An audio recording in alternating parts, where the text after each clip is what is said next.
Hi everyone, welcome to home made food. నేను మీ Padma.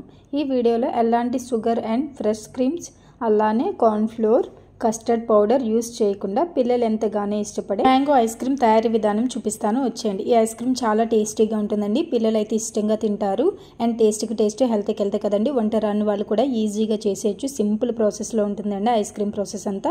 Next ice cream తయారీ విధానంకి కావాల్సిన పదార్థాలు చూపిస్తాను, వచ్చేయండి. ముందుగా ఒక పెద్ద సైజు మ్యాంగో తీసుకుంటున్నానండి. బాగా పండిన మ్యాంగో తీసుకోండి.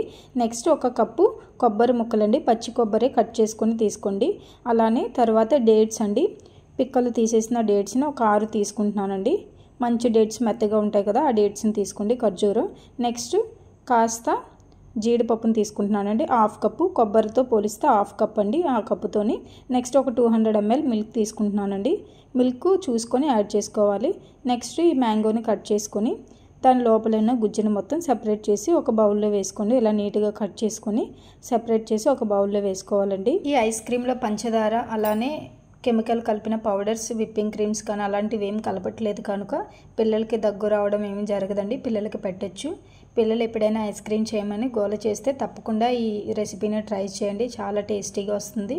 అలానే సింపుల్గా చేసేయచ్చండి. ఇలా కట్ చేసుకున్న మ్యాంగో పీసెస్ని ఒక పక్కన పెట్టి ఒక మిక్సీ జార్ తీసుకుని ఈ మిక్సీ జార్లో ముందుగానే మనం రెడీ చేసి పెట్టుకున్న కొబ్బరి ముక్కలు అలానే డేట్స్, కాజు యాడ్ చేసుకోవాలండి. యాడ్ చేసుకొని మిక్సీ పట్టేటప్పుడు మనం ముందుగా తీసుకున్న మిల్క్ని కొంచెం యాడ్ చేస్తూ మిక్సీ పట్టుకోవాలి. ఒకేసారి యాడ్ చేయకుండా కొంచెం యాడ్ చేస్తే బాగా గ్రైండ్ చేసుకోండి. చూడండి ఇలా ఉండాలి పేస్ట్ అయితే, ఇలా మెత్తగా ఉండాలి. నెక్స్ట్ ఇప్పుడు ముందుగా మనం కట్ చేసి పెట్టుకున్నాం కదా ఈ మ్యాంగో పీసెస్ని కూడా ఈ మిక్సీ జార్లో వేసేసుకొని బాగా మెత్తగా మిక్సీ పట్టేసుకోవాలండి. మ్యాంగో పీసెస్ వేసి మిక్సీ పట్టేటప్పుడు ఒకవేళ తిగ్గా అనిపిస్తే కాస్త పాలు వేయొచ్చండి. కాచి చల్లార్చిన పాలని యూస్ చేయండి, నార్మల్ మిల్క్ యాడ్ చేయొద్దు. చూడండి ఇలా మిక్సీ పట్టేసుకోవాలి మెత్తగా పేస్ట్ లాగా. నెక్స్ట్ దీన్ని మనం మీ దగ్గర ఉన్న ఏ బాక్స్లో అయినా వేసేసుకోవచ్చు. నేనైతే ఇలాంటి బాక్స్ తీసుకొని ఈ బాక్స్లో వేసుకుంటున్నానండి. మీరు కూడా ఇలా స్క్వేర్ షేప్లో ఉన్న బాక్స్లో వేసుకుంటే ఐస్ క్రీమ్ తీసేటప్పుడు బాగుంటుందండి. ఇలా వేసేసుకొని ఈ ఐస్ క్రీమ్ నాకైతే కాస్త మిగిలింది, కొంచెం ఐస్ క్రీమ్ మిక్స్ మిగిలితే ఇలా ఒక పాట్ ఉందండి, ఆ పాట్లో వేసేసుకుంటున్నాను. చిన్న పాట్లో వేసేసి దీనిపైన నేను డ్రై ఫ్రూట్స్ కట్ చేసి పెట్టుకున్నాను. ముందుగా బాదాంని, ఈ బాదం పప్పుని కొంచెం జల్లేసుకుంటున్నానండి. జల్లేసి నెక్స్ట్ చిన్న పీసెస్గా మ్యాంగో పీసెస్ కూడా కట్ చేసి పెట్టుకున్నానండి ముందుగానే. వీటిని కూడా నేను పైన డెకరేట్ చేస్తున్నాను. మీ ఇష్టం అండి, మ్యాంగో పీసెస్ వేసుకోకపోయినా పర్లేదు. మ్యాంగో ఐస్ క్రీమ్ కదా అని నేనైతే మ్యాంగో పీసెస్ని ఇలా వేస్తున్నాను. మీరు కూడా సేమ్ ఇలానే వేసుకోండి, బాగుంటుంది. నెక్స్ట్ ఇలా వేసుకొని ఒక 6 hours పాటు ఫ్రిడ్జ్లో పెట్టేయాలండి, డీప్ ఫ్రిడ్జ్లో. ఒకవేళ ఐస్ క్రీమ్ ఈవినింగ్ చేస్తే ఈవినింగ్ టైం అయితే మీరు ఓవర్ నైట్ ఫ్రిడ్జ్లో పెట్టేసి మార్నింగ్ తీసి చూస్తే బాగా తయారైపోతుందండి. ఐస్ క్రీమ్ అయితే సూపర్గా ఉంటుంది.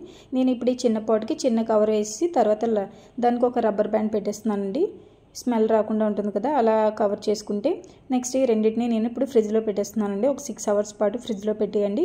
నెక్స్ట్ తీసిన తర్వాత చూపిస్తున్నాను చూడండి 6 hours తర్వాత ఎలా తయారైందో. చాలా బాగా వచ్చిందండి ఐస్ క్రీమ్ అయితే, సూపర్ టేస్టీగా ఉంటుంది. ఐస్ క్రీమ్స్ బయట కొనుక్కోవటం కంటే హోమ్ మేడ్గా తయారు చేసుకుంటేనే బాగుంటుంది కదండి. పిల్లలు కూడా ఇష్టంగా తింటారు. హోమ్ మేడ్ ఫుడ్ మంచిది కదా, తప్పకుండా ట్రై చేయండి. ఐస్ క్రీమ్ హెల్దీ అండి, ఏం పిల్లలకు పెట్టకూడదు అలాంటిది ఏం లేదు. తప్పకుండా ట్రై చేయండి. నా వీడియో మీకు నచ్చితే ఒక లైక్ చేయండి, అలానే ఛానల్ సబ్స్క్రైబ్ చేసుకోండి మరెన్నో మంచి రెసిపీస్ కోసం. ఈ రెసిపీని ట్రై చేసి మీకు ఎలా వచ్చిందో, బాగా వచ్చిందా లేదా అనేసి కామెంట్ సెక్షన్లో కామెంట్ చేయండి. తప్పకుండా మరొక వీడియోతో మరలా కలుసుకుందాం.